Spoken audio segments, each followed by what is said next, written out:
Hello friends, welcome to magnificent learning. So किवें जा रही है सब दी पीएस टैट ਦੀ ਤਿਆਰੀ ਔਰ ਕੰਪਲੀਟ ਸੀਡੀਪੀ ਕੋਰਸ ਦੇ ਵਿੱਚ ਤੁਹਾਡਾ ਬਹੁਤ-ਬਹੁਤ ਸਵਾਗਤ ਹੈ। ਅੱਜ ਅਸੀਂ ਕਰਾਂਗੇ ਬੁੱਧੀ ਨਿਰਮਾਣ ਦਾ ਆਲੋਚਨਾਤਮਕ ਪੱਖ। ਇਸ ਦੇ ਵਿੱਚ ਅਸੀਂ ਬਹੁਤ ਹੀ ਇੰਪੋਰਟੈਂਟ ਕਨਸੈਪਟਸ ਨੂੰ ਸਮਝਣ ਜਾ ਰਹੇ ਹਾਂ ਔਰ ਇਸ ਦੇ ਵਿੱਚ ਕਿਹੜੇ-ਕਿਹੜੇ ਇੰਪੋਰਟੈਂਟ ਸਬਜੈਕਟ ਜਾਂ ਟੌਪਿਕ ਨੇ ਉਹਨਾਂ ਨੂੰ ਅਸੀਂ ਲਾਸਟ ਦੇ ਵਿੱਚ ਤੁਹਾਨੂੰ ਦੱਸਿਆ ਜਾਏਗਾ।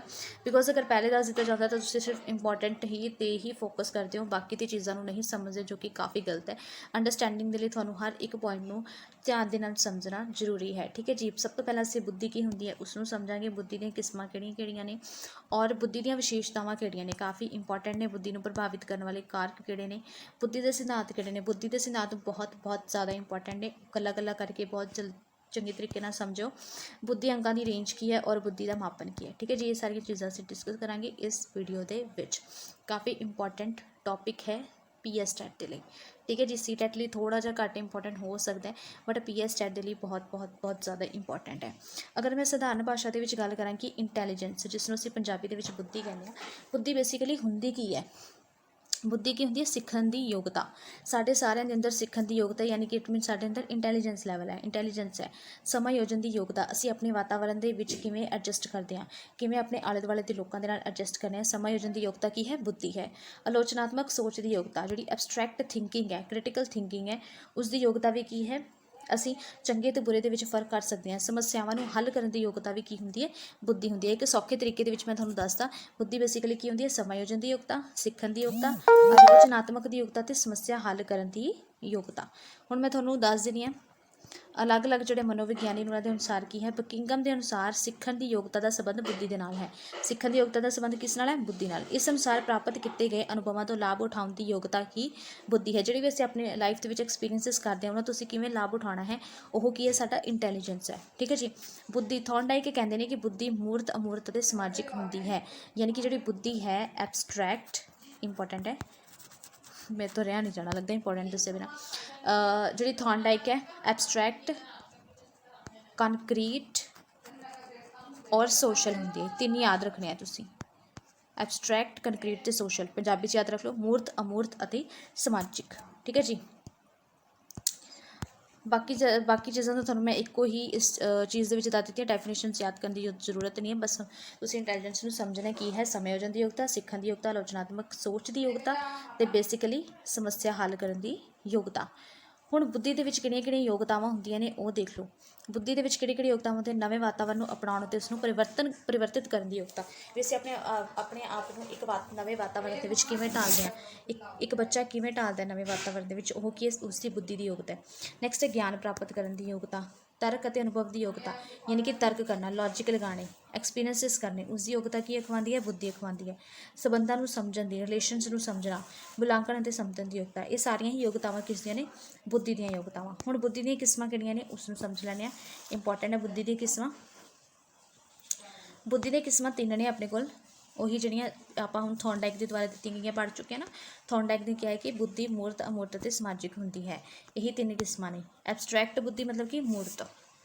ਠੀਕ ਹੈ। ਐਬਸਟਰੈਕਟ ਬੁੱਧੀ ਦੇ ਵਿੱਚ ਕੀ ਹੁੰਦਾ ਹੈ? ਇਹ ਗਣਿਤ ਭਾਸ਼ਾ ਨੂੰ ਸਮਝਣ ਦੀ ਬੁੱਧੀ ਹੈ। ਜਿਹੜੇ ਮੈਥਮੈਟੀਸ਼ੀਅਨਸ ਹੁੰਦੇ ਨੇ ਬੇਸਿਕਲੀ, ਉਹਨਾਂ ਦੇ ਵਿੱਚ ਇਹ ਬੁੱਧੀ ਬਹੁਤ ਹੀ ਜ਼ਿਆਦਾ ਉੱਚ ਲੈਵਲ 'ਤੇ ਹੁੰਦੀ ਹੈ ਨਾ।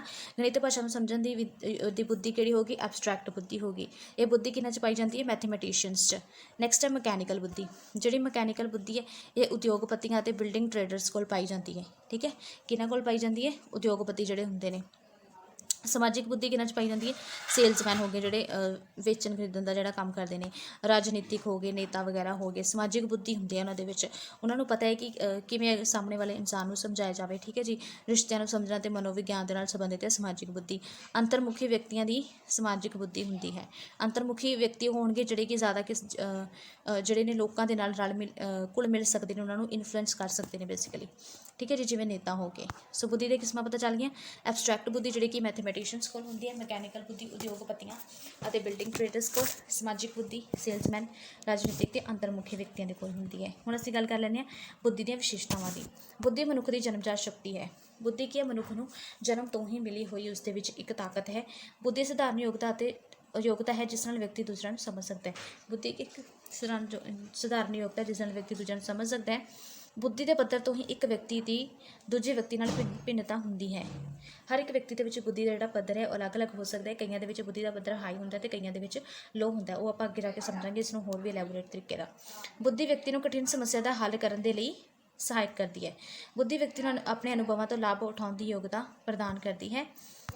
ਬੁੱਧੀ ਵਿਅਕਤੀ ਵਿੱਚ ਅਮੂਰਤ ਚਿੰਤਨ ਦੀ ਯੋਗਤਾ ਉਤਪੰਨ ਕਰਦੀ ਹੈ। ਬੁੱਧੀ ਵਿਅਕਤੀ ਨੂੰ ਭਲਾ ਬੁਰਾ ਨੈਤਿਕ ਅਨੈਤਿਕ ਕੰਮਾਂ ਵਿੱਚ ਅੰਤਰ ਕਰਨ ਦੀ ਸਮਰੱਥਾ ਵੀ ਪ੍ਰਦਾਨ ਕਰਦੀ ਹੈ। ਇਹ ਕੀ ਨੇ ਬੁੱਧੀ ਦੀਆਂ ਵਿਸ਼ੇਸ਼ਤਾਵਾਂ।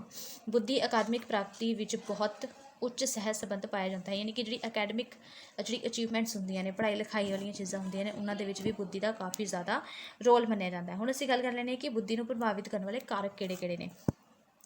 ਬੁੱਧੀ ਨੂੰ ਪ੍ਰਭਾਵਿਤ ਕੀ ਕਰਦੀ ਹੈ? ਸਿੱਖਿਆ ਪ੍ਰਭਾਵਿਤ ਕਰਦੀ ਹੈ। ਜਿਵੇਂ ਜਿਵੇਂ ਬੱਚਾ ਸਕੂਲ ਜਾਣਾ ਸ਼ੁਰੂ ਕਰ ਦਿੰਦਾ ਹੈ, ਕਾਫੀ ਸਾਰੀਆਂ ਐਕਟੀਵਿਟੀਜ਼ ਕਰਦਾ ਹੈ, ਕੋ ਕਰਿਕੂਲਰ ਐਕਟੀਵਿਟੀਜ਼, ਉਸਦੀ ਜਿਹੜੀ ਇੰਟੈਲੀਜੈਂਸ ਲੈਵਲ ਹੈ ਉਹ ਕੀ ਹੁੰਦਾ? ਅਪ ਹੁੰਦਾ ਹੈ। ਨੈਕਸਟ ਹੈ ਸਮਾਜਿਕ, ਆਰਥਿਕ ਅਤੇ ਸੱਭਿਆਚਾਰਕ ਕਾਰਕ। ਇਹ ਸਧਾਰਨ ਤੌਰ 'ਤੇ ਦੇਖੇ ਗਏ ਕਿ ਜਿਹੜੇ ਆਰਥਿਕ ਸਮਾਜਿਕ ਰੂਪ ਨਾਲ ਪਛੜੇ ਲੋਕਾਂ ਦਾ ਬੁੱਧੀ ਅੰਕ ਕੀ ਹੁੰਦਾ? ਘੱਟ ਹੁੰਦਾ ਹੈ। ਦੂਸ਼ਿਤ ਵਾਤਾਵਰਨ ਦੇ ਵਿੱਚ ਪਲੇ ਹੋਏ ਬੱਚਿਆਂ ਦਾ ਵੀ ਬੁੱਧੀ ਅੰਕ ਕੀ ਹੁੰਦਾ? ਘੱਟ ਹੁੰਦਾ। ਇਸ ਕਰਕੇ ਆਰਥਿਕ ਤੇ ਸਮਾਜਿਕ ਰੂਪ ਨਾਲ ਪਿਛੜੇ ਲੋਕਾਂ ਦਾ ਬੁੱਧੀ ਅੰਕ ਕੀ ਹੋਏਗਾ? ਘੱਟ ਹੋਏਗਾ। ਨੈਕਸਟ ਹੈ ਕਿੱਤੇ ਦੀ ਅਗਰ ਗੱਲ ਕਰੀਏ, ਜਿਹੜੇ ਡਾਕਟਰ, ਵਕੀਲ, ਅਧਿਆਪਕ, ਇੰਜੀਨੀਅਰ ਤੇ ਵਿਗਿਆਨੀ ਨੇ, ਇਹਨਾਂ ਦੇ ਵਿੱਚ ਬੁੱਧੀ ਅੰਕ ਕੀ ਹੈ? ਵੱਧ ਹੁੰਦਾ, ਕਿਉਂਕਿ ਇਹਨਾਂ ਨੇ ਕਾਫੀ ਜ਼ਿਆਦਾ ਪੜ੍ਹਾਈ ਲਿਖਾਈ ਕੀਤੀ ਹੁੰਦੀ ਹੈ। ਆਪਣੀ ਜਿਹੜੀ ਇੰਟੈਲੀਜੈਂਸ ਲੈਵਲ ਹੈ ਉਸਨੂੰ ਕਾਫੀ ਜ਼ਿਆਦਾ ਜਿਹੜਾ ਯੂਜ਼ ਕੀਤਾ ਹੁੰਦਾ, ਆਪਣੇ ਐਕਸਪੀਰੀਅੰਸਿਸ ਨੂੰ ਯੂਜ਼ ਕਰਦੇ ਨੇ। ਇਸ ਕਰਕੇ ਇਹਨਾਂ ਦੇ ਵਿੱਚ ਬੁੱਧੀ ਅੰਕ ਕੀ ਪਾਈ ਜਾਂਦੀ ਹੈ? ਵੱਧ ਪਾਇਆ ਜਾਂਦਾ ਹੈ। ਨੈਕਸਟ ਅਸੀਂ ਗੱਲ ਕਰੀਏ ਕਿ ਵਾਤਾਵਰਨ, ਉਹੀ ਗੱਲ ਆ ਕਿ ਦੂਸ਼ਿਤ ਵਾਤਾਵਰਨ ਦੇ ਵਿੱਚ ਅਗਰ ਬੱਚਾ ਪੜ੍ਹਿਆ ਹੋਏਗਾ ਤਾਂ ਉਸਦਾ ਬੁੱਧੀ ਅੰਕ ਕੀ ਹੋਏਗਾ? ਘੱਟ ਹੋਏਗਾ। ਠੀਕ ਹੈ। ਔਰ ਨੈਕਸਟ ਹੈ ਉਮਰ ਦੇ ਵਾਧੇ ਦੇ ਨਾਲ ਸਮਝ, ਸੂਝ ਅਤੇ ਸ਼ਬਦਾਵਲੀ ਦੇ ਵਿੱਚ ਸੁਧਾਰ ਹੁੰਦਾ। ਜਿਵੇਂ ਜਿਵੇਂ ਉਮਰ ਵੱਧਦੀ ਜਾਂਦੀ, ਇੰਟੈਲੀਜੈਂਸ ਬੁੱਧੀ ਦੀ ਜਿਹੜੀ ਹੈ ਵੱਧਦੀ ਹੈ। ਨੈਕਸਟ ਹੈ ਲਿੰਗ। ਠੀਕ ਹੈ ਜੀ। ਇਹ ਨਹੀਂ ਹੈਗਾ ਕਿ ਲੜਕੀ ਅਤੇ ਲੜਕੀਆਂ ਦੀ ਬੁੱਧੀ 'ਤੇ ਭਿੰਨਤਾ ਪਾਈ ਜਾਂਦੀ ਹੈ। ਇੱਦਾਂ ਨਹੀਂ ਹੈਗੇ ਕਿ ਲੜਕਿਆਂ ਦੇ ਵਿੱਚ ਬੁੱਧੀ ਜ਼ਿਆਦਾ ਔਰ ਲੜਕੀਆਂ 'ਚ ਘੱਟ ਹੈ। ਠੀਕ ਹੈ, ਇੱਦਾਂ ਤਾਂ ਕੁਛ ਵੀ ਨਹੀਂ ਹੈ। ਨੈਕਸਟ ਆਪਾਂ ਗੱਲ ਕਰ ਲੈਂਦੇ ਹਾਂ ਕਿ ਬੁੱਧੀ ਦਾ ਵਿਕਾਸ।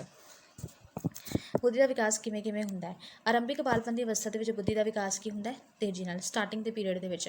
ਪਰੰਤੂ ਜਿਵੇਂ ਜਿਵੇਂ ਬਾਲਕ ਵੱਡਾ ਹੁੰਦਾ ਹੈ ਉਵੇਂ ਉਵੇਂ ਵਿਕਾਸ ਦੀ ਗਤੀ ਹੌਲੀ ਹੋ ਜਾਂਦੀ ਹੈ। ਜਿਵੇਂ ਕਿ ਸਾਨੂੰ ਪਤਾ, ਅਸੀਂ ਪਹਿਲਾਂ ਵੀ ਜਿਹੜਾ ਇਸ ਡਿਵੈਲਪਮੈਂਟ ਵਾਲਾ ਚੈਪਟਰ ਉਸ 'ਚ ਪੜ੍ਹ ਚੁੱਕੇ ਹਾਂ।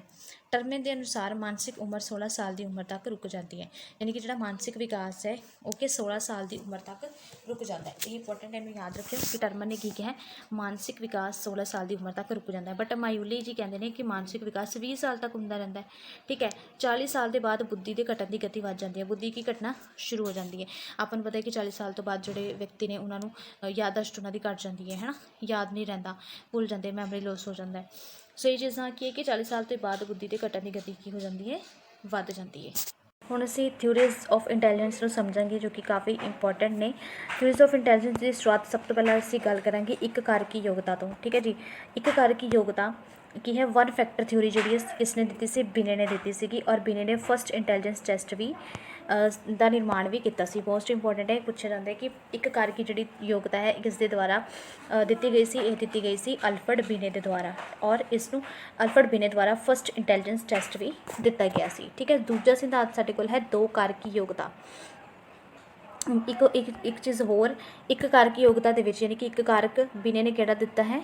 ਸਧਾਰਨ ਅੰਸ਼, ਜਿਸ ਨੂੰ ਅਸੀਂ ਜਰਨਲ ਫੈਕਟਰ ਵੀ ਕਹਿੰਦੇ ਹਾਂ। ਸਧਾਰਨ ਅੰਸ਼ ਉਹਨਾਂ ਨੇ ਕਿਹਾ ਕਿ ਜਿਹੜੀ ਹਰ ਇੱਕ ਵਿਅਕਤੀ ਦੇ ਵਿੱਚ ਕੀ ਸਧਾਰਨ ਯੋਗਤਾ ਹੁੰਦੀ ਹੈ ਜੋ ਜਿਸ ਦੇ ਨਾਲ ਕਿ ਇੱਕ ਵਿਅਕਤੀ ਪੜ੍ਹ ਲਿਖ ਸਕਦਾ ਹੈ, ਆਪਣੀ ਮਾਨਸਿਕ ਕਿਰਿਆਵਾਂ ਕਰ ਸਕਦਾ ਹੈ, ਵਾਤਾਵਰਨ ਦੇ ਨਾਲ ਸਮਾਯੋਜਨ ਕਰ ਸਕਦਾ ਹੈ ਅਤੇ ਆਪਣੀ ਸਮੱਸਿਆਵਾਂ ਨੂੰ ਹੱਲ ਕਰ ਸਕਦਾ ਹੈ। ਇਸ ਕਰਕੇ ਅਲਫਰਡ ਬਿਨੇ ਨੇ ਇੱਕ ਕਾਰਕ ਕੀ ਦੱਸਿਆ ਹੈ? ਸਧਾਰਨ ਅੰਸ਼, ਯਾਨੀ ਕਿ ਜਰਨਲ ਫੈਕਟਰ ਦੀ ਗੱਲ ਕੀਤੀ ਹੈ। ਬਟ ਸਪੀਅਰਮੈਨ ਜਿਹੜੇ ਸੀਗੇ ਉਹਨਾਂ ਨੇ ਬਿਲਕੁਲ ਵਿਰੋਧ ਕੀਤਾ ਇਸ ਦਾ, ਔਰ ਉਹਨਾਂ ਨੇ ਕਿਹਾ ਕਿ ਨਹੀਂ, ਜਿਹੜੀ ਬੁੱਧੀ ਹੁੰਦੀ ਹੈ ਉਹ ਕਿ ਦੋ ਕਾਰਕੀ ਹੁੰਦੀ ਹੈ। ਇਹਨਾਂ ਨੇ ਦੋ ਕਾਰਕ ਸਾਨੂੰ ਦਿੱਤੇ, ਇੱਕ ਸੀਗਾ ਸਧਾਰਨ ਕਾਰਕ, ਦੂਜਾ ਕਿਹੜਾ ਹੈ? ਵਿਸ਼ੇਸ਼ ਕਾਰਕ। ਸਧਾਰਨ ਕਾਰਕ ਦੇ ਵਿੱਚ ਕਿ ਜੋ ਆਮ ਮਾਨਸਿਕ ਕਿਰਿਆਵਾਂ ਪਾਈਆਂ ਜਾਂਦੀਆਂ, ਜਿਹੜੀਆਂ ਅਸੀਂ ਆਮ ਮਾਨਸਿਕ ਪ੍ਰਕਿਰਿਆਵਾਂ ਕਰਦੇ ਹਾਂ ਆਪਣੀ ਲਾਈਫ ਦੇ ਵਿੱਚ। ਬਟ ਇੱਕ ਉਹਨਾਂ ਨੇ ਦੱਸਿਆ ਕਿ ਵਿਸ਼ੇਸ਼ ਫੈਕਟਰ ਹੁੰਦਾ, ਹਰ ਕਾਰਕ ਵਿਸ਼ੇਸ਼ ਕਿਰਿਆ ਲਈ ਨਿਸ਼ਚਿਤ ਹੁੰਦਾ। ਜਿਵੇਂ ਕਿ ਆਪਾਂ ਨੂੰ ਪਤਾ ਚੱਲਦਾ ਹੈ ਕਿ ਹਰ ਇੱਕ ਵਿਅਕਤੀ ਦੇ ਵਿੱਚ ਕੋਈ ਨਾ ਕੋਈ ਟੈਲੈਂਟ ਹੁੰਦਾ ਹੈ। ਠੀਕ ਹੈ ਜੀ। ਉਵੇਂ ਹੀ ਗੱਲ ਇਹਨਾਂ ਨੇ ਕਹੀ ਕਿ ਇੱਕ ਵਿਸ਼ੇਸ਼ ਕਾਰਕ ਵੀ ਹੁੰਦਾ ਹੈ। ਕੋਈ ਜਿਹੜਾ ਇਨਸਾਨ ਹੈ ਉਹ ਕਿਸੇ ਵੀ ਫੀਲਡ ਦੇ ਵਿੱਚ ਵਧੀਆ ਹੋ ਸਕਦਾ ਹੈ। ਕੋਈ ਅਧਿਆਪਕ ਵਾਲੀ ਟੀਚਿੰਗ ਲਾਈਨ 'ਚ ਜ਼ਿਆਦਾ ਜੋ ਫੇਮਸ ਹੈ ਨਾ, ਉਸ ਦੇ ਵਿੱਚ ਪੜ੍ਹਾਉਣ ਦੀ ਯੋਗਤਾ ਹੈ, ਜਾਂ ਫਿਰ ਹੋ ਸਕਦਾ ਕਿ ਉਸ ਦੇ ਵਿੱਚ ਪੇਂਟਿੰਗ ਕਰਨ ਦੀ ਯੋਗਤਾ ਹੈ, ਕਲਰਸ ਨੂੰ ਬਹੁਤ ਚੰਗੇ ਤਰੀਕੇ ਦੇ ਨਾਲ ਸਮਝਦਾ ਹੈ ਨਾ, ਜਾਂ ਫਿਰ ਨੇਚਰ ਦੇ ਬਹੁਤ ਜ਼ਿਆਦਾ ਕਲੋਜ਼ ਹੈ, ਨੇਚਰ ਨੂੰ ਬਹੁਤ ਚੰਗੇ ਤਰੀਕੇ ਨਾਲ ਸਮਝਦਾ ਹੈ। ਇਹ ਸਾਰੇ ਕੀ ਇੱਕ ਵਿਸ਼ੇਸ਼ ਯੋਗਤਾ ਹੈ। ਹੁਣ ਇੱਕ ਇਨਸਾਨ ਹੈ, ਉਸਦੇ ਕੋਲ ਕੀ ਇੱਕ ਜਨਰਲ ਜਨਰਲ ਜੋ ਸਧਾਰਨ ਅੰਸ਼ ਹੈ ਉਹ ਸਾਰੀਆਂ ਮਾਨਸਿਕ ਪ੍ਰਕਿਰਿਆਵਾਂ ਕਰ ਸਕਦਾ ਹੈ। ਠੀਕ ਹੈ ਜੀ। ਜਨਰਲ ਜੀ ਉਸਦੇ ਕੋਲ ਇੰਟੈਲੀਜੈਂਸ ਹੈ, ਬਟ ਉਹ ਕਹਿੰਦੇ ਨਾਲ ਹੀ ਉਸਦੇ ਕੋਲ ਕੋਈ ਨਾ ਕੋਈ 1 2 ਯਾਨੀ ਕਿ 2 ਤੋਂ ਵੱਧ ਵੀ ਉਸਦੇ ਕੋਲ ਕੋਈ ਨਾ ਕੋਈ ਸਪੈਸ਼ਲ ਫੈਕਟਰ ਹੋ ਸਕਦਾ ਹੈ। ਠੀਕ ਹੈ। ਕੋਈ ਨਾ ਕੋਈ ਸਪੈਸ਼ਲ ਉਹਦੇ ਕੋਲ ਸਕਿੱਲ ਹੋ ਸਕਦੀ ਹੈ ਕਿ ਪੜ੍ਹਾਉਣ ਦੇ ਵਿੱਚ ਮਾਹਿਰ ਹੋਵੇ, ਪੜ੍ਹਾਉਣ ਦੀ ਯੋਗਤਾ ਰੱਖਦਾ ਹੋਵੇ, ਜਾਂ ਫਿਰ ਹੋ ਸਕਦਾ ਕਿ ਉਹ ਪੇਂਟਿੰਗ ਕਰਨ ਦਾ ਸ਼ੌਂਕ ਹੋਵੇ। ਠੀਕ ਹੈ। ਪੇਂਟਿੰਗ 'ਚ ਬਹੁਤ ਅੱਛਾ ਹੋਵੇ, ਕੋਈ ਮੇਕਅਪ ਆਰਟਿਸਟ ਹੋਵੇ, ਮੇਕਅਪ ਦੇ ਵਿੱਚ ਬਹੁਤ ਅੱਛਾ ਕਰਦਾ ਹੈ, ਕੋਈ ਬਿਊਟੀਸ਼ੀਅਨ ਹੋਵੇ। ਠੀਕ ਹੈ। ਇਸ ਤਰੀਕੇ ਦੇ ਨਾਲ ਕੀ ਸਪੀਅਰਮੈਨ ਕੀ ਕਹਿੰਦੇ ਨੇ ਕਿ ਨਹੀਂ, ਜਿਹੜੀ ਇੰਟੈਲੀਜੈਂਸ ਹੁੰਦੀ ਹੈ ਉਸ ਦੇ ਵਿੱਚ ਇਹਨਾਂ ਨੇ ਆਪਾਂ ਨੂੰ 2 ਮਾਨਸਿਕ ਯੋਗਤਾਵਾਂ ਦੱਸੀਆਂ ਨੇ। ਇੱਕ ਕਿਹੜੀ ਦਿੱਤੀ ਹੈ, ਸਧਾਰਨ ਕਾਰਕ, ਦੂਜੀ ਦਿੱਤੀ ਹੈ ਵਿਸ਼ੇਸ਼ ਕਾਰਕ। ਠੀਕ ਹੈ ਜੀ। ਇਸ ਨੂੰ ਯਾਦ ਰੱਖਣਾ ਤੁਸੀਂ, ਇੰਪੋਰਟੈਂਟ ਹੈ। ਇੱਕ ਕਾਰਕੀ ਤਾਂ ਮੈਂ ਤੁਹਾਨੂੰ ਪਹਿਲੇ ਹੀ ਸਮਝਾ ਚੁੱਕੀ ਹਾਂ। ਠੀਕ ਹੈ। ਇੱਕ ਕਾਰਕੀ ਹੋ ਗਿਆ, 2 ਕਾਰਕੀ ਹੋ ਗਿਆ, ਔਰ ਇੱਕ ਹੋਰ ਇੰਪੋਰਟੈਂਟ ਹੈ ਮਲਟੀ ਫੈਕਟਰ, ਬਹੁ ਕਾਰਕ। ਇਸ ਸਿਧਾਂਤ ਦੇ ਮੁੱਖ ਸਮਰਥਕ ਕੌਣ ਸੀ? ਥੌਰਨਡਾਈਕ। ਇਸ ਸਿਧਾਂਤ ਅਨੁਸਾਰ ਬੁੱਧੀ ਕਈ ਤਰ੍ਹਾਂ ਦਾ ਸਮੂਹ ਹੁੰਦੀ ਹੈ। ਥੌਰਨਡਾਈਕ ਕਹਿੰਦੇ ਨਹੀਂ, ਬੁੱਧੀ ਕਈ ਤਰੀਕੇ ਦਾ ਸਮੂਹ ਹੁੰਦੀ ਹੈ। ਹਰ ਤੱਤ ਵਿੱਚ ਕੋਈ ਨਾ ਕੋਈ ਯੋਗਤਾ ਮੌਜੂਦ ਹੁੰਦੀ ਹੈ। ਸਧਾਰਨ ਬੁੱਧੀ ਦੇ ਨਾਂ ਦੀ ਕੋਈ ਚੀਜ਼ ਨਹੀਂ ਹੁੰਦੀ, ਸਗੋਂ ਬੁੱਧੀ ਵਿੱਚ ਸੁਤੰਤਰ ਯੋਗਤਾਵਾਂ ਹੁੰਦੀਆਂ ਹਨ। ਥੌਰਨਡਾਈਕ ਕੀ ਕਹਿੰਦੇ ਨੇ, ਜਿਵੇਂ ਕਿ ਆਪਾਂ ਨੂੰ ਬੀਨੇ ਨੇ ਦੱਸਿਆ ਔਰ ਸਪੀਅਰਮੈਨ ਨੇ ਦੱਸਿਆ ਕਿ ਸਧਾਰਨ ਬੁੱਧੀ ਦੇ ਬਾਰੇ, ਬਟ ਜਿਹੜੇ ਥੌਰਨਡਾਈਕ ਨੇ ਉਹ ਕਹਿੰਦੇ ਸਧਾਰਨ ਬੁੱਧੀ ਨਾਂ ਦੀ ਕੋਈ ਵੀ ਚੀਜ਼ ਨਹੀਂ ਹੁੰਦੀ, ਬਲਕਿ ਬੁੱਧੀ ਕੀ ਬੁੱਧੀ ਦੇ ਵਿੱਚ ਸੁਤੰਤਰ ਯੋਗਤਾਵਾਂ ਹੁੰਦੀਆਂ ਨੇ। ਥੌਰਨਡਾਈਕ ਨੇ ਸਪੀਅਰਮੈਨ ਦੇ ਸਿਧਾਂਤ ਦਾ ਕੀ ਕੀਤਾ? ਖੰਡਨ ਕੀਤਾ। ਇਸ ਸਿਧਾਂਤ ਅਨੁਸਾਰ ਬੁੱਧੀ ਸਿਰਫ 2 ਤੱਤਾਂ ਨਾਲ ਨਹੀਂ, ਸਗੋਂ ਬਹੁਤ ਸਾਰੇ ਕਾਰਕਾਂ ਨਾਲ ਮਿਲ ਕੇ ਬਣੀ ਹੈ। ਇਹਨਾਂ ਨੇ ਕੀ ਕਿਹਾ ਕਿ ਜਿਹੜੀ ਬੁੱਧੀ ਹੈ ਬਹੁਤ ਸਾਰੇ ਕਾਰਕਾਂ ਨਾਲ ਮਿਲ ਕੇ ਬਣੀ ਹੈ, ਜਿਸ ਦੇ ਵਿੱਚ ਇਹਨਾਂ ਨੇ ਆਪਾਂ ਨੂੰ ਕਿਹੜੇ ਕਾਰਕ ਦਿੱਤੇ ਨੇ? ਅਮੂਰਤ ਬੁੱਧੀ, ਸਮੂਰਤ ਬੁੱਧੀ ਤੇ ਸਮਾਜਿਕ ਬੁੱਧੀ, ਜਿਨ੍ਹਾਂ ਨੂੰ ਅਸੀਂ ਪਹਿਲੇ ਵੀ ਪੜ੍ਹ ਚੁੱਕੇ ਹਾਂ, ਜਿਸ ਨੂੰ ਅਸੀਂ ਲਿਖਿਆ ਸੀਗਾ ਐਬਸਟਰੈਕਟ ਬੁੱਧੀ। ਠੀਕ ਹੈ। ਟੈਕਨੀਕਲ ਬੁੱਧੀ ਤੇ ਸੋਸ਼ਲ ਯਾਨੀ ਕਿ ਸਮਾਜਿਕ ਬੁੱਧੀ ਪੜ੍ਹੇ ਸੀ ਨਾ ਪਿੱਛੇ ਹੁਣੇ। ਆਹ ਦੇਖੋ, ਐਬਸਟਰੈਕਟ ਬੁੱਧੀ, ਮਕੈਨੀਕਲ ਬੁੱਧੀ ਤੇ ਸਮਾਜਿਕ ਬੁੱਧੀ। ਠੀਕ ਹੈ। ਅੱਗੇ ਉਹਨਾਂ ਨੇ ਕੀ ਕਿਹਾ? ਅਮੂਰਤ ਬੁੱਧੀ, ਸਮੂਰਤ ਬੁੱਧੀ ਤੇ ਸਮਾਜਿਕ ਬੁੱਧੀ, ਇਹ ਬਹੁਕਾਰਕ ਇੱਕ ਦੂਜੇ ਤੋਂ ਸੁਤੰਤਰ ਹੁੰਦੇ ਨੇ। ਇੱਕ ਦੂਜੇ ਤੋਂ ਕਿਹਨੇ? ਸੁਤੰਤਰ ਨੇ, ਪਰ ਮਿਲ ਕੇ ਹੀ ਬੁੱਧੀ ਦੀ ਰਚਨਾ ਕਰਦੇ ਹਨ। ਉਸ ਅਨੁਸਾਰ ਬੁੱਧੀ ਉਤੇਜਿਤ ਕਰਨ ਵਾਲੀਆਂ ਅਨੁਕਿਰਿਆਵਾਂ ਹਨ। ਉਹ ਸਧਾਰਨ ਬੁੱਧੀ ਨੂੰ ਕੋਈ ਚੀਜ਼ ਨਹੀਂ ਮੰਨਦਾ। ਥੌਰਨਡਾਈਕ ਕਹਿੰਦੇ ਕਿ ਸਧਾਰਨ ਬੁੱਧੀ ਨਾਮ ਦੀ ਕੋਈ ਚੀਜ਼ ਨਹੀਂ ਹੁੰਦੀ। ਠੀਕ ਹੈ। ਇਹ ਸੀਗਾ ਆਪਣਾ ਥੌਰਨਡਾਈਕ ਦਾ ਮਲਟੀ ਫੈਕਟਰ ਸਿਧਾਂਤ ਯਾਨੀ ਕਿ ਬਹੁਕਾਰਕ ਸਿਧਾਂਤ। ਇਹ ਯਾਦ ਰੱਖਣਾ ਤੁਸੀਂ। ਨੈਕਸਟ ਆਪਾਂ ਪੜ੍ਹ ਲੈਂਦੇ ਹਾਂ ਪ੍ਰਤੀਦਰਸ਼ ਸਿਧਾਂਤ, ਜਿਸ ਨੂੰ ਸ਼ਾਇਦ ਸੈਂਪਲਿੰਗ ਥਿਊਰੀ ਵੀ ਕਹਿੰਦੇ ਨੇ। ਇਸ ਸਿਧਾਂਤ ਦੇ ਨਿਰਮਾਤਾ ਕੌਣ ਸੀ? ਥਾਮਸਨ। ਉਸਨੇ ਇਸ ਸਿਧਾਂਤ ਦਾ ਨਿਰਮਾਣ ਸਪੀਅਰਮੈਨ ਦੇ 2 ਕਾਰਕੀ ਯੋਗਤਾ ਸਿਧਾਂਤ ਦੇ ਵਿਰੋਧ ਵਿੱਚ ਕੀਤਾ। ਉਹਨਾਂ ਨੇ ਕਿਹਾ ਸਪੀਅਰਮੈਨ ਦੇ ਜਿਹੜਾ ਉਹਨਾਂ ਨੇ 2 ਕਾਰਕੀ ਸਿਧਾਂਤ ਦੱਸੇ, ਉਸ ਦਾ ਇਹਨਾਂ ਨੇ ਵੀ ਵਿਰੋਧ ਕੀਤਾ, ਥਾਮਸਨ ਨੇ। ਉਸਨੇ ਇਸ ਗੱਲ ਤੇ ਤਰਕ ਕੀਤਾ ਕਿ ਵਿਅਕਤੀ ਦਾ ਬੌਧਿਕ ਵਿਵਹਾਰ ਅਨੇਕ ਸੁਤੰਤਰ ਯੋਗਤਾਵਾਂ ਉੱਤੇ ਨਿਰਭਰ ਕਰਦਾ ਹੈ, ਪਰ ਇਹਨਾਂ ਸੁਤੰਤਰ ਯੋਗਤਾਵਾਂ ਦਾ ਖੇਤਰ ਬਹੁਤ ਛੋਟਾ ਹੈ। ਇਸ ਸਿਧਾਂਤ ਅਨੁਸਾਰ ਬੁੱਧੀ ਕਈ ਸੁਤੰਤਰ ਤੱਤਾਂ ਤੋਂ ਬਣੀ ਹੈ। ਸੋ ਥਾਮਸਨ ਵੀ ਉਹੀ ਗੱਲ ਕਹਿੰਦੇ ਨੇ ਕਿ ਜਿਹੜੀ ਬੁੱਧੀ ਹੈ ਉਹ ਕਿ ਕਈ ਸੁਤੰਤਰ ਤੱਤਾਂ ਤੋਂ ਬਣੀ ਹੁੰਦੀ ਹੈ। ਸਿਰਫ 2 ਫੈਕਟਰ ਹੀ ਬੁੱਧੀ ਨੂੰ ਪ੍ਰਭਾਵਿਤ ਨਹੀਂ ਕਰ ਸਕਦੇ। ਠੀਕ ਹੈ। ਨੈਕਸਟ ਆਪਣੇ ਕੋਲ ਹੈ ਗਿਲਫੋਰਡ। JP ਗਿਲਫੋਰਡ ਉਸਦੇ ਜਿਹੜੇ ਸਾਥੀ ਸੀਗੇ, ਉਹਨਾਂ ਨੇ ਕੀ ਹੈ, ਕਈ ਟੈਸਟਾਂ ਉੱਤੇ ਕਾਰਕ ਵਿਸ਼ਲੇਸ਼ਣ ਦਾ ਪ੍ਰਯੋਗ ਕਰਦੇ ਹੋਏ ਮਾਨਵ ਬੁੱਧੀ ਦੇ ਵੱਖ-ਵੱਖ ਤੱਤਾਂ ਨੂੰ ਸਾਡੇ ਸਾਹਮਣੇ ਵਿਕਸਿਤ ਕੀਤਾ। ਠੀਕ ਹੈ। ਉਹਨਾਂ ਦੇ ਵਿੱਚੋਂ ਉਹਨਾਂ ਨੇ 3 ਇੰਪੋਰਟੈਂਟ ਚੀਜ਼ਾਂ ਨੂੰ ਵਿਕਸਿਤ ਕੀਤਾ। ਫਸਟ ਹੈ ਵਿਸ਼ਾ ਵਸਤੂ, ਕਿਰਿਆਵਾਂ ਤੇ ਉਪਜ, ਕੰਟੈਂਟ, ਆਪਰੇਸ਼ਨ ਤੇ ਪ੍ਰੋਡਕਟ। ਉਹਨਾਂ ਨੇ ਕੀ ਕੰਟੈਂਟ ਦੇ ਕੀ ਨੇ? 5 ਪਾਰਟਸ ਨੇ। ਕਿਹੜੇ ਨੇ? ਵਿਵਹਾਰਕ, ਭਾਸ਼ਾਈ, ਭਾਵਾਤਮਕ ਅਤੇ ਸੰਕੇਤਾਤਮਕ। ਠੀਕ ਹੈ। ਔਰ ਕਿਰਿਆਵਾਂ ਦੇ ਵਿੱਚ ਕੀ ਹੈ? ਗਿਆਨ, ਚਿੰਤਨ, ਯਾਦ, ਤਰਕ ਤੇ ਮੁਲਾਂਕਣ। ਔਰ ਇਸ ਤੋਂ ਇਲਾਵਾ ਉਪਜ ਦੇ ਵਿੱਚ ਪ੍ਰੋਡਕਟ 'ਚ ਉਹਨਾਂ ਨੇ ਕਿਸ ਦੀ ਗੱਲ ਕੀਤੀ? ਵਿਵਸਥਾ, ਪਰਿਵਰਤਨ, ਸੰਬੰਧ, ਵਰਗ, ਇਕਾਈ ਤੇ ਅਨੁਪ੍ਰੋਗ ਦੀ। ਯਾਨੀ ਕਿ ਟੋਟਲ ਕਿੰਨੀਆਂ ਸਕਿੱਲਸ ਹੋ ਗਈਆਂ? 150 ਸਕਿੱਲਸ ਹੋ ਗਈਆਂ, ਬਟ ਹੁਣ ਕਿੰਨੀਆਂ ਮੰਨੀਆਂ ਜਾਂਦੀਆਂ ਨੇ? 180 ਸਕਿੱਲਸ ਜਿਹੜੀਆਂ ਨੇ ਮੰਨੀਆਂ ਜਾਂਦੀਆਂ। ਪਹਿਲਾਂ 150 ਸੀਗੀਆਂ, ਬਟ ਹੁਣ ਕਿੰਨੀਆਂ ਮੰਨੀਆਂ ਜਾਂਦੀਆਂ? 180 ਸਕਿੱਲਸ। ਹੁਣ ਗਿਲਫੋਰਡ ਦੇ ਸਿਧਾਂਤ ਦੇ ਵਿੱਚ ਤੁਸੀਂ ਕੀ ਯਾਦ ਰੱਖਣਾ ਹੈ? ਠੀਕ ਹੈ। ਗਿਲਫੋਰਡ ਦੇ ਸਿਧਾਂਤ ਦੇ ਵਿੱਚ ਪਹਿਲਾਂ ਤਾਂ ਇਹ 3 ਚੀਜ਼ਾਂ ਯਾਦ ਰੱਖਣੀਆਂ, ਵਿਸ਼ਾ ਵਸਤੂ, ਕਿਰਿਆਵਾਂ ਤੇ ਉਪਜ। ਵਿਸ਼ਾ ਵਸਤੂ ਕਿੰਨੇ ਨੇ? 5। ਕਿਰਿਆਵਾਂ ਕਿੰਨੀਆਂ ਨੇ? 5 ਤੇ ਉਪਜ ਕਿੰਨੀ ਹੈ? 6। ਠੀਕ ਹੈ।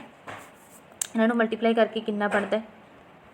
150 ਸਕਿੱਲਸ, 150 ਸਕਿੱਲਸ ਬਣਦੀਆਂ। ਬਸ ਜੋ ਮੈਂ ਤੁਹਾਨੂੰ ਦੱਸਿਆ ਤੁਸੀਂ ਇਹੀ ਯਾਦ ਰੱਖਣਾ ਹੈ। ਬਟ ਹੁਣ ਕਿੰਨੀਆਂ ਸਕਿੱਲਸ ਨੇ? 180 ਸਕਿੱਲਸ ਨੇ। ਨੈਕਸਟ ਆਪਣੇ ਕੋਲ ਮੋਸਟ ਇੰਪੋਰਟੈਂਟ ਹੈਗੀ ਹੈ ਲੂਇਸ ਐਲ ਥਰਸਟਨ ਦੀ group factor theory. Louis L Thurstone ਨੇ ਆਪਣੇ ਕੋਲ ਜਿਹੜਾ ਹੈਗਾ 7 ਵੱਖ-ਵੱਖ ਪ੍ਰਾਥਮਿਕ ਮਾਨਸਿਕ ਯੋਗਤਾਵਾਂ ਉੱਪਰ ਜ਼ੋਰ ਦਿੱਤਾ। ਇਹਨਾਂ ਨੇ ਆਪਾਂ ਨੂੰ 7 ਫੈਕਟਰ ਦਿੱਤੇ ਆ। ਦੇਖੋ ਕਿਹੜੇ ਹੈ? ਮੌਖਿਕ, ਤਰਕ, ਅਵਤਾਰਨਾਤਮਕ ਗਤੀ, ਸੰਖਿਆਤਮਕ, ਸ਼ਬਦ ਪ੍ਰਵਾਹ, ਸਹਿਯੋਗੀ ਯਾਦਾਸ਼ਤ ਤੇ ਸਥਾਨਿਕ ਦ੍ਰਿਸ਼। ਬਸ ਤੁਸੀਂ ਇਹ 7 ਨੇ ਯਾਦ ਰੱਖਣੇ ਕਿ ਗਰੁੱਪ ਫੈਕਟਰ ਥਿਊਰੀ ਕਿਸ ਨੇ ਦਿੱਤੀ ਹੈ? ਥਰਸਟਨ ਨੇ ਦਿੱਤੀ ਹੈ। ਔਰ ਕਿੰਨੀਆਂ ਯੋਗਤਾਵਾਂ ਆਪਾਂ ਨੂੰ ਦਿੱਤੀਆਂ ਨੇ? 7। ਠੀਕ ਹੈ। ਨੈਕਸਟ ਆਪਣੇ ਕੋਲ ਕੀ ਹੈ, ਹਾਵਰਡ ਗਾਰਡਨਰ ਦੀ ਬਹੁਤ ਹੀ ਇੰਪੋਰਟੈਂਟ ਥਿਊਰੀ ਹੈ। ਪੁੱਛਿਆ ਜਾਂਦਾ ਹੈ ਕਿ 8 ਬੁੱਧੀਆਂ ਦਾ ਵਰਣਨ ਕਿਸਨੇ ਕੀਤਾ, ਹਾਵਰਡ ਗਾਰਡਨਰ ਨੇ। ਜਾਂ ਫਿਰ ਕਹਿੰਦੇ ਮਲਟੀ ਡਾਇਮੈਂਸ਼ਨਲ ਥਿਊਰੀ ਕਿਸ ਦੀ ਹੈ, ਹਾਵਰਡ ਗਾਰਡਨਰ ਦੀ। ਬਹੁਮੁਖੀ ਬੁੱਧੀ ਕਿਸ ਦੀ ਹੈ, ਕਿਸਨੇ ਦਿੱਤੀ ਹੈ, ਹਾਵਰਡ ਗਾਰਡਨਰ ਨੇ ਦਿੱਤੀ ਹੈ। ਠੀਕ ਹੈ ਜੀ। ਹੁਣ 8 ਕਿਹੜੀਆਂ ਨੇ ਉਹਨਾਂ ਦੇ ਵਿੱਚ ਪੜ੍ਹ ਲੈਣੇ ਆ। ਸਭ ਤੋਂ ਪਹਿਲੇ ਆਪਣੇ ਕੋਲ ਹੈ ਦ੍ਰਿਸ਼ ਸਥਾਨਿਕ ਬੁੱਧੀ। ਇਹ ਜਿਹੜੀ ਬੁੱਧੀ ਹੈ ਜ਼ਿਆਦਾਤਰ ਹੁੰਦੀ ਹੈ ਜਿਨ੍ਹਾਂ ਨੂੰ ਪਿਕਚਰਸ ਦੀ ਬਹੁਤ ਚੰਗੀ ਤਰੀਕੇ ਨਾਲ ਸਮਝ ਆਉਂਦੀ ਹੈ, ਲਾਈਕ ਜਿਵੇਂ ਪੇਂਟਰ ਹੋ ਗਏ, ਉਹਨਾਂ ਦੇ ਵਿੱਚ ਬੁੱਧੀ ਬਹੁਤ ਜ਼ਿਆਦਾ ਆਮ ਪਾਈ ਜਾਂਦੀ ਹੈ। ਨੈਕਸਟ ਹੈ ਸ਼ਾਬਦਿਕ ਭਾਸ਼ਾਈ ਬੁੱਧੀ, ਜਿਹੜੇ ਕਿ ਵਰਡਸ ਦੇ ਨਾਲ ਰਿਲੇਟਡ ਬੁੱਧੀ ਹੈ ਇਹ। ਠੀਕ ਹੈ, ਸ਼ਬਦਾਂ ਦੇ ਨਾਲ ਰਿਲੇਟਡ, ਭਾਸ਼ਾ ਦੇ ਨਾਲ ਸੰਬੰਧਿਤ। ਕਈ ਲੋਕਾਂ ਨੂੰ ਬਹੁਤ ਸਾਰੀਆਂ ਭਾਸ਼ਾਵਾਂ ਆਉਂਦੀਆਂ ਹੁੰਦੀਆਂ ਨੇ। ਠੀਕ ਹੈ। ਨੈਕਸਟ ਹੈ ਸਰੀਰਕ ਅਤੇ ਕਿਸਥੋਟਿਕ ਬੁੱਧੀ। ਇਹ ਲੋਕ ਕੀ ਹੁੰਦੇ ਨੇ, ਬੋਡੀ ਸਮਾਰਟ ਹੁੰਦੇ ਨੇ, ਬਹੁਤ ਜ਼ਿਆਦਾ ਇਹਨਾਂ ਕੋਲ ਐਨਰਜੀ ਹੁੰਦੀ ਹੈ, ਐਨਰਜੈਟਿਕ ਹੁੰਦੇ ਨੇ। ਠੀਕ ਹੈ, ਸਰੀਰਕ ਤੌਰ 'ਤੇ। ਨੈਕਸਟ ਹੈ ਤਾਰਕਿਕ ਅਤੇ ਗਣਿਤਿਕ ਬੁੱਧੀ। ਇਹ ਕੀ ਹੈ, ਨੰਬਰ ਸਮਾਰਟ ਹੁੰਦੇ ਨੇ, ਨੰਬਰਸ ਨੂੰ ਬਹੁਤ ਚੰਗੀ ਤਰੀਕੇ ਨਾਲ ਸਮਝਦੇ ਨੇ, ਲਾਈਕ ਜਿਵੇਂ ਮੈਥਮੈਟੀਸ਼ੀਅਨਸ ਹੋ ਗਏ। ਨੈਕਸਟ ਹੈ ਅੰਤਰ ਵਿਅਕਤੀਗਤ ਬੁੱਧੀ। ਇਹ ਕੀ ਹੈ, ਪੀਪਲਸ ਦੇ ਨਾਲ ਮਿਲ ਕੇ ਪੀਪਲਸ ਨੂੰ ਕਿਵੇਂ ਇਨਫਲੂਐਂਸ ਕਰਨਾ ਹੈ ਬਹੁਤ ਚੰਗੀ ਤਰੀਕੇ ਨਾਲ, ਬਹੁਤ ਜ਼ਿਆਦਾ ਜਲਦੀ ਫਰੈਂਡਸ ਬਣਾ ਲੈਂਦੇ ਨੇ। ਠੀਕ ਹੈ, ਜਿਵੇਂ ਕਿ ਨੇਤਾ ਵਗੈਰਾ, ਨੇਤਾ ਹੋ ਗਏ, ਲੋਕਾਂ ਨੂੰ ਬਹੁਤ ਹੀ ਚੰਗੀ ਤਰੀਕੇ ਨਾਲ ਉਹਨਾਂ ਨੂੰ ਆਉਂਦਾ ਹੁੰਦਾ ਹੈ ਲੋਕਾਂ ਨੂੰ ਇਨਫਲੂਐਂਸ ਕਿਵੇਂ ਕਰਨਾ ਹੈ ਨਾ। ਨੈਕਸਟ ਹੈ ਸੰਗੀਤਕ ਬੁੱਧੀ। ਮਿਊਜ਼ਿਕ ਦੇ ਵਿੱਚ ਬਹੁਤ ਅੱਛੇ ਹੁੰਦੇ ਨੇ। ਠੀਕ ਹੈ, ਮਿਊਜ਼ਿਕ ਦੀ ਬਹੁਤ ਜ਼ਿਆਦਾ ਇਹਨਾਂ ਨੂੰ, ਮਿਊਜ਼ਿਕ ਸਮਾਰਟ ਹੁੰਦੇ ਨੇ ਬੇਸਿਕਲੀ। ਨੈਕਸਟ ਹੈ ਪਾਰਸਪਰਿਕ ਬੁੱਧੀ। ਇਹ ਜਿਹੜੇ ਲੋਕ ਹੁੰਦੇ ਨੇ ਸੈਲਫ ਸਮਾਰਟ ਹੁੰਦੇ ਨੇ, ਬਸ ਆਪਣੇ ਆਪ ਦੇ ਵਿੱਚ ਰਹਿਣਾ ਹੀ ਪਸੰਦ ਕਰਦੇ ਨੇ। ਠੀਕ ਹੈ, ਜਿਨ੍ਹਾਂ ਨੂੰ ਆਪਾਂ ਇੰਟੀਰੀਅਰ ਵੀ ਕਹਿ ਦਿੰਦੇ ਹਾਂ। ਠੀਕ ਹੈ, ਆਪਣੇ ਆਪ ਦੇ ਵਿੱਚ ਰਹਿਣਾ ਹੀ, ਇਕੱਲੇ ਹੀ ਰਹਿਣਾ ਜਿਹੜਾ ਪਸੰਦ ਕਰਦੇ ਨੇ ਜ਼ਿਆਦਾ। ਨੈਕਸਟ ਹੈ ਪ੍ਰਾਕ੍ਰਿਤਿਕ ਬੁੱਧੀ, ਨੇਚਰ ਸਮਾਰਟ, ਜਿਨ੍ਹਾਂ ਨੂੰ ਨੇਚਰ ਦੇ ਨਾਲ ਬਹੁਤ ਹੀ ਜ਼ਿਆਦਾ ਪਿਆਰ ਹੁੰਦਾ ਹੈ। ਠੀਕ ਹੈ, ਉਹ ਵਾਲੇ ਲੋਕ ਜਿਹੜੇ ਨੇ ਇਸ ਦੇ ਵਿੱਚ, ਉਹਨਾਂ 'ਚ ਇਹ ਬੁੱਧੀ ਜਿਹੜੀ ਬਹੁਤ ਜ਼ਿਆਦਾ ਪਾਈ ਜਾਂਦੀ ਹੈ। ਇਹ ਸੀਗੇ ਆਪਣੇ 8 ਇੰਪੋਰਟੈਂਟ ਬੁੱਧੀਆਂ, ਜੋ ਕਿ ਕਾਫੀ ਇੰਪੋਰਟੈਂਟ ਨੇ, ਇਹਨਾਂ ਨੂੰ ਤੁਸੀਂ ਯਾਦ ਰੱਖਣਾ ਹੈ। ਠੀਕ ਹੈ। ਅਗਰ ਆਪਾਂ ਬੁੱਧੀ ਅੰਕ ਦੀ ਰੇਂਜ ਦੀ ਗੱਲ ਕਰੀਏ ਨਾ, ਇੱਥੇ ਮੈਂ ਇੱਕ ਟੇਬਲ ਸ਼ੋਅ ਕਰ ਦੂੰਗੀ ਤੁਹਾਨੂੰ। ਠੀਕ ਹੈ, ਵੀਡੀਓ ਐਡੀਟਿੰਗ ਦੇ ਵੇਲੇ ਉਹ ਤੁਸੀਂ ਦੇਖ ਲੈਣਾ ਟੇਬਲ। ਜਿਹੜੀ 70 ਤੋਂ ਘੱਟ ਬੁੱਧੀ ਅੰਕ ਹੈ ਜਿਨ੍ਹਾਂ ਦਾ, ਉਹ ਕੀ ਹੁੰਦੇ ਨੇ, ਮੈਂਟਲੀ ਰਿਟਾਰਡਡ ਹੁੰਦੇ ਨੇ। ਠੀਕ ਹੈ, ਉਹਨਾਂ ਦਾ ਬੁੱਧੀ ਅੰਕ ਕੀ ਹੈ, ਬਹੁਤ ਘੱਟ ਹੁੰਦਾ ਅਤੇ ਇਹਨਾਂ ਨੂੰ ਸਮਝਣ ਦੇ ਵਿੱਚ, ਸਮਾਜ ਦੇ ਵਿੱਚ ਸਮਾਯੋਜਨ ਕਰਨ ਦੇ ਵਿੱਚ ਬਹੁਤ ਪ੍ਰੋਬਲਮ ਆਉਂਦੀ ਹੈ। ਜਿਹੜੇ ਤਾਂ ਗਿਫਟਡ ਬੱਚੇ ਹੁੰਦੇ ਨੇ ਉਹਨਾਂ ਦਾ ਬੁੱਧੀ ਅੰਕ ਕਿੰਨਾ ਹੁੰਦਾ ਹੈ, 130 ਤੋਂ 135 ਤੋਂ। ਠੀਕ ਹੈ, 120 ਤੋਂ ਉੱਪਰ ਹੁੰਦਾ ਹੈ। 120 ਪਲੱਸ ਮੰਨ ਕੇ ਚੱਲੋ। ਜਿਹੜੇ ਗਿਫਟਡ ਪ੍ਰਭਾਵਸ਼ਾਲੀ ਬੱਚੇ ਹੁੰਦੇ ਨੇ, ਜੋ ਕਿ 2 to 3% ਹੀ ਹੈਗੇ ਨੇ। ਠੀਕ ਹੈ। ਔਰ ਜਿਹੜੇ 50 ਤੋਂ ਨੀਚੇ ਵਾਲੇ ਹੁੰਦੇ ਨੇ, ਉਹਨਾਂ ਬੱਚਿਆਂ ਨੂੰ ਬਹੁਤ ਹੀ ਜ਼ਿਆਦਾ ਮੈਂਟਲੀ ਰਿਟਾਰਡ ਹੁੰਦੇ ਨੇ, ਮੰਦ ਬੁੱਧੀ ਹੁੰਦੇ ਨੇ, ਉਹਨਾਂ ਨੂੰ ਐਜੂਕੇਟ ਨਹੀਂ ਕੀਤਾ ਜਾ ਸਕਦਾ, ਯਾਨੀ ਕਿ ਉਹਨਾਂ ਨੂੰ ਟੀਚ ਨਹੀਂ ਕੀਤਾ ਜਾ ਸਕਦਾ। ਠੀਕ ਹੈ। ਨੈਕਸਟ ਆਪਣੇ ਕੋਲ ਹੈ ਬੁੱਧੀ ਦਾ ਮਾਪਨ। ਬੁੱਧੀ ਨੂੰ ਮਾਪਣ ਦੇ ਲਈ ਕਾਫੀ ਸਾਰੇ ਟੈਸਟਾਂ ਦੇ ਬਾਰੇ ਗੱਲ ਕੀਤੀ ਗਈ, ਕਾਫੀ ਸਾਰੇ ਟੈਸਟ ਦਿੱਤੇ ਗਏ ਅਲੱਗ-ਅਲੱਗ ਮਨੋਵਿਗਿਆਨੀਆਂ ਦੁਆਰਾ, ਜਿਨ੍ਹਾਂ ਨੂੰ ਅਸੀਂ ਨੈਕਸਟ ਚੈਪਟਰ ਦੇ ਵਿੱਚ ਵੀ ਪੜ੍ਹਾਂਗੇ। ਕੁਝ ਇੰਪੋਰਟੈਂਟ ਟੈਸਟਾਂ ਨੂੰ ਵੀ ਸਮਝਾਂਗੇ, ਬਟ ਇਸ ਚੈਪਟਰ ਦੇ ਵਿੱਚ ਅਸੀਂ ਮੇਨਲੀ 2 ਹੀ ਟੈਸਟਾਂ ਦੀ ਗੱਲ ਕਰਾਂਗੇ। ਫਸਟ ਹੈ ਸ਼ਾਬਦਿਕ ਅਤੇ ਦੂਜਾ ਹੈ ਗੈਰ ਸ਼ਾਬਦਿਕ। ਠੀਕ ਹੈ। ਸ਼ਾਬਦਿਕ ਬੁੱਧੀ ਟੈਸਟ ਕਿਹੜੇ ਹੁੰਦੇ ਨੇ, ਇਸ ਬੁੱਧੀ ਟੈਸਟ ਦੇ ਵਿੱਚ ਵਿਅਕਤੀ ਦੀ ਬੁੱਧੀ ਦਾ ਮਾਪਣ ਸ਼ਾਬਦਿਕ ਪ੍ਰਸ਼ਨਾਂ ਦੁਆਰਾ ਕੀਤਾ ਜਾਂਦਾ, ਜਾਂ ਫਿਰ ਜ਼ਬਾਨੀ ਜਾਂ ਫਿਰ ਲਿਖਤੀ ਤੌਰ 'ਤੇ। ਇਸ ਟੈਸਟ ਦਾ ਸਭ ਤੋਂ ਪਹਿਲਾਂ ਕਿਸ ਨੇ ਨਿਰਮਾਣ ਕੀਤਾ ਸੀ, ਸਾਈਮਨ ਨੇ। ਇਹਨਾਂ ਟੈਸਟਾਂ ਵਿੱਚ ਭਾਸ਼ਾ ਦੀ ਵਰਤੋਂ ਕੀਤੀ ਜਾਂਦੀ ਹੈ। ਜਿਹੜੇ ਪੜ੍ਹੇ ਲਿਖੇ ਹੁੰਦੇ ਨੇ ਉਹ ਸ਼ਾਬਦਿਕ ਬੁੱਧੀ ਟੈਸਟ ਦਿੰਦੇ ਨੇ। ਇਸ ਵਿੱਚ ਪ੍ਰਸ਼ਨ ਉੱਤਰ ਅਤੇ ਉੱਤਰ ਦੇਣਾ ਵਿਅਕਤੀ ਦੀ ਭਾਸ਼ਾ ਕੌਸ਼ਲ ਦਾ ਪ੍ਰਯੋਗ ਹੁੰਦਾ ਹੈ। ਇਸ ਟੈਸਟ ਨੂੰ ਪੈਨਸਿਲ ਟੈਸਟ ਵੀ ਕਿਹਾ ਜਾਂਦਾ ਹੈ। ਠੀਕ ਹੈ, ਪੈਨਸਿਲ ਟੈਸਟ ਵੀ ਕਿਹਾ ਜਾਂਦਾ ਹੈ। ਨੈਕਸਟ ਹੈ ਗੈਰ ਸ਼ਾਬਦਿਕ, ਜਿਸ ਵਿੱਚ ਸ਼ਬਦਾਂ ਦਾ ਪ੍ਰਯੋਗ ਨਹੀਂ ਕੀਤਾ ਜਾਂਦਾ, ਭਾਸ਼ਾ ਦਾ ਪ੍ਰਯੋਗ ਨਹੀਂ ਹੁੰਦਾ। ਇਹ ਟੈਸਟ ਪੁਸਤਕ ਗਿਆਨ ਦੀ ਘੱਟ ਤੋਂ ਘੱਟ ਵਰਤੋਂ ਕਹਿੰਦੇ ਨੇ, ਪੁਸਤਕ ਗਿਆਨ ਨਾਲ ਜ਼ਿਆਦਾ ਰਿਲੇਟਡ ਨਹੀਂ ਹੈਗੇ। ਇਹਨਾਂ ਟੈਸਟਾਂ ਦੇ ਵਿੱਚ ਚਿੱਤਰ, ਬਲੌਕ, ਤਸਵੀਰਾਂ, ਰੇਖਾ ਗਣਿਤ ਦੀਆਂ ਸ਼ਕਲਾਂ ਆਦਿ ਦੀ ਵਰਤੋਂ ਕੀਤੀ ਜਾਂਦੀ ਹੈ। ਠੀਕ ਹੈ ਜੀ। ਇਹ ਆਪਣੇ ਇੱਕ ਸ਼ਾਬਦਿਕ ਅਤੇ ਗੈਰ ਬੁੱਧੀ ਟੈਸਟ ਦਾ ਤੁਹਾਨੂੰ ਪਤਾ ਚੱਲ ਗਿਆ। ਹੁਣ ਅਸੀਂ ਗੱਲ ਕਰ ਲੈਂਦੇ ਹਾਂ ਕਿ ਬੁੱਧੀ ਟੈਸਟ ਦੇ ਲਾਭ ਕਿਹੜੇ ਨੇ। ਠੀਕ ਹੈ, ਇਹ ਪੜ੍ਹ ਲਓ ਇੱਕ ਵਾਰ। ਇਹ ਟੈਸਟ ਬੱਚਿਆਂ ਦੀ ਪ੍ਰਾਪਤੀ ਦੇ ਪੂਰਵ ਅਨੁਮਾਨ ਲਈ ਲਾਭਦਾਇਕ ਹੁੰਦੇ ਹਨ। ਵਿਦਿਆਰਥੀ ਦੇ ਕੋਰਸਾਂ ਦੀ ਚੋਣ ਦਾ ਆਧਾਰ ਵੀ ਬੁੱਧੀ ਟੈਸਟਾਂ ਰਾਹੀਂ ਹੀ ਕੀਤਾ ਜਾ ਸਕਦਾ ਹੈ। ਇਹਨਾਂ ਟੈਸਟਾਂ ਦੁਆਰਾ ਪੜ੍ਹਾਈ ਵਿੱਚ ਪਛੜੇ ਬੱਚੇ, ਅਪਚਾਰੀ ਬੱਚੇ, ਸਮੱਸਿਆ ਬੱਚਿਆਂ ਦੇ ਕਾਰਨ ਲੱਭੇ ਜਾ ਸਕਦੇ ਹਨ। ਠੀਕ ਹੈ, ਸਮੱਸਿਆਵਾਂ ਕਿਹੜੇ ਨੇ, ਉਹਨਾਂ ਦੇ ਕਾਰਨ ਲੱਭੇ ਜਾ ਸਕਦੇ ਹਨ। ਵਿਦਿਆਰਥੀਆਂ ਦੀ ਕਿੱਤਾ ਅਗਵਾਈ ਵਿੱਚ ਇਹਨਾਂ ਟੈਸਟਾਂ ਦੀ ਮਦਦ ਲਈ ਜਾ ਸਕਦੀ ਹੈ। ਇਹਨਾਂ ਦੇ ਆਧਾਰ 'ਤੇ ਵਿਦਿਆਰਥੀਆਂ ਦੇ ਵਿਸ਼ਿਆਂ ਦੀ ਚੋਣ ਵੀ ਕੀਤੀ ਜਾ ਸਕਦੀ ਹੈ। ਇਹ ਹਨ ਬੁੱਧੀ ਟੈਸਟਾਂ ਦੇ ਲਾਭ। ਠੀਕ ਹੈ ਜੀ। ਹੁਣ ਇੰਪੋਰਟੈਂਟ ਦੱਸ ਦਿੰਦੀ ਹਾਂ ਮੈਂ ਤੁਹਾਨੂੰ ਕਿਹੜੇ ਨੇ ਮੋਸਟ ਇੰਪੋਰਟੈਂਟ। ਔਰ ਇੱਕ ਚੀਜ਼ ਹੋਰ, ਨੈਕਸਟ ਚੈਪਟਰ ਵੀ ਬਹੁਤ ਇੰਪੋਰਟੈਂਟ ਹੈ, ਬੁੱਧੀ ਟੈਸਟਾਂ ਦੀ ਗੱਲ ਕੀਤੀ ਜਾਏਗੀ, ਉਹ ਵੀ ਤੁਸੀਂ ਯਾਦ ਰੱਖਣੀ ਹੈ, ਔਰ ਇਸ ਤੋਂ ਆਪਾਂ ਰਿਵਾਈਜ਼ ਵੀ ਕਰ ਲੈਣੇ ਆ ਥੋੜ੍ਹਾ ਜਿਹਾ। ਠੀਕ ਹੈ, ਬੁੱਧੀ ਕੀ ਹੁੰਦੀ ਹੈ ਇਹ ਤਾਂ ਇੰਪੋਰਟੈਂਟ ਹੈ ਹੀ, ਪਤਾ ਹੋਣਾ ਚਾਹੀਦਾ ਆ। ਔਰ ਬੁੱਧੀ ਦੀਆਂ ਕਿਸਮਾਂ ਕਿਹੜੀਆਂ ਨੇ ਇਹ ਵੀ ਕਾਫੀ ਇੰਪੋਰਟੈਂਟ ਨੇ। ਠੀਕ ਹੈ, ਐਬਸਟਰੈਕਟ ਬੁੱਧੀ ਕੀ ਹੁੰਦੀ ਹੈ, ਮਕੈਨੀਕਲ ਬੁੱਧੀ ਕੀ ਹੁੰਦੀ ਹੈ, ਸਮਾਜਿਕ ਬੁੱਧੀ ਕੀ ਹੁੰਦੀ ਹੈ, ਬੁੱਧੀ ਦੀਆਂ ਵਿਸ਼ੇਸ਼ਤਾਵਾਂ ਕਿਹੜੀਆਂ ਨੇ ਇਹ ਵੀ ਪਤਾ ਹੋਣੀਆਂ ਚਾਹੀਦੀਆਂ ਨੇ। ਬੁੱਧੀ ਨੂੰ ਪ੍ਰਭਾਵਿਤ ਕਰਨ ਵਾਲੇ ਕਾਰਕ ਔਰ ਥਿਊਰੀਜ਼ ਆਫ ਇੰਟੈਲੀਜੈਂਸ। ਥਿਊਰੀਜ਼ ਕਿਹੜੀ ਇੰਪੋਰਟੈਂਟ ਨੇ, ਇੱਕ ਤਾਂ ਆਪਣੇ ਕੋਲ ਇੰਪੋਰਟੈਂਟ ਹੈ ਇੱਕ ਫੈਕਟਰ ਥਿਊਰੀ, ਕਿਸ ਨੇ ਦਿੱਤੀ ਹੈ, ਬਿਨੇ ਨੇ ਦਿੱਤੀ ਹੈ। ਫਸਟ ਇੰਟੈਲੀਜੈਂਸ ਟੈਸਟ ਵੀ ਬਿਨੇ ਨੇ ਦਿੱਤਾ ਹੈ। ਠੀਕ ਹੈ, ਸਪੀਅਰਮੈਨ ਦੀ ਵੀ ਇੰਪੋਰਟੈਂਟ ਹੈ। दो कारकी योग्यता इन्होंने दी है, स्पीयर मैंने सधारण कारक ते विशेष कारक, ठीक है। और अमूर्त मूर्त समूर्त ते समाजिक बुद्धि किसने दी है, 3 थॉर्नडाइक ने दी है, ठीक है। ये भी इंपॉर्टेंट है, मल्टी फैक्टर थ्योरी जिसनों कहने हैं, इस ते स्टार लगा लो। और इस तो इलावा गिलफोर्ड की भी इंपॉर्टेंट है, ठीक है, ज़्यादा नहीं बट है फिर भी। लुइस थर्स्टन की ही पूछ लेंगे कि कितनी योग्यतावां दित्तियां लुइस थर्स्टन ने, 7 एबिलिटीज़ की गल की। हावर्ड गार्डनर ये तो इंपॉर्टेंट, बहुत बहुत बहुत इंपॉर्टेंट है, इसे तो ट्रिपल स्टार लगा लो, ठीक है। हावर्ड गार्डनर के हर जोड़े पॉइंट्स इन्हों भी तुम चंगे तरीके नाल समझ लियो। दृश्य स्थानिक बुद्धि की होंगी है, शाब्दिक भाषाई की होंगी है, ठीक है। और ये कई बार इदा पूछ लेंदे होंगे हैं कि पेंटर्स जोड़े होंगे हैं है ना, उन्होंने कि बुद्धि पाई जाती है सब तो ज़्यादा, तुम की कहोगे कि दृश्य स्थानिक बुद्धि पाई जाती है, ठीक है। एक होर टेबल मैं जो साझा करांगी स्क्रीन पर, वो बुद्धि अंकों की रेंज, ठीक है। यह वाला टेबल भी तुम चंगे तरीके नाल पढ़ना है। बुद्धि का मापन चलो ये तो नहीं इन्ना इंपॉर्टेंट, ठीक है। जोड़े इंपॉर्टेंट से मैं तुहानूं दसते ने, सो ये अपने चंगे तरीके नाल तुसीं तैयार कर लियो। पूरा चैप्टर है, इसका PDF तुहानूं मिल जाएगा, ठीक है, टैलीग्राम चैनल पर। टैलीग्राम चैनल में ज्वाइन कर लो, इस तरीके नाल इस कोर्स का हिस्सा बने रहो तो अपनी जी प्रिपरेशन है उसनूं करते रहो, ठीक है जी। PTET के नाल थोड़ी CTET की प्रिपरेशन भी हो जाएगी, CTET भी दे दो हुण ऐतकी, ठीक है, जुलाई हो सकता है, जुलाई अगस्त। Thank you so much.